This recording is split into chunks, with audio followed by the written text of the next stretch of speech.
சிறுபான்மை கல்வி நிறுவனங்களின் ஆசிரியர் தேர்வு கமிட்டியில் அந்தந்த நிறுவனங்களின் பிரதிநிதிகள் மட்டுமே இருந்து ஆசிரியர்களை தேர்வு செய்வதற்கான அரசாணையில் ஈடுபட்டுள்ளதாக தெரிவித்திருக்கிறார்.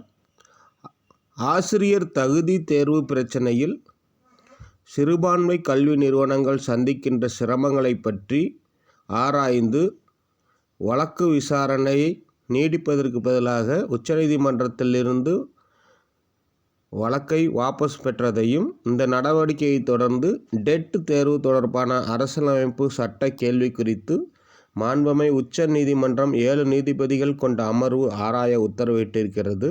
இந்த அணுகுமுறையால் சிறுபான்மை கல்வி நிறுவனங்களின் 1439 ஆசிரியர்கள் நியமனம் செய்யப்பட்டிருக்கிறார்கள் என்பதை தமிழக முதல்வர் தெரிவித்துள்ளார். புதிய விதிமுறைகள் நடைமுறை வருவதற்கு முன்பாகவே நியமிக்கப்பட்ட 470 ஆசிரியர்கள் நியமனங்களுக்கு ஒப்புதல் அளிப்பதற்கு ஆணைகள் வழங்கப்படும் என்று தெரிவித்தார்.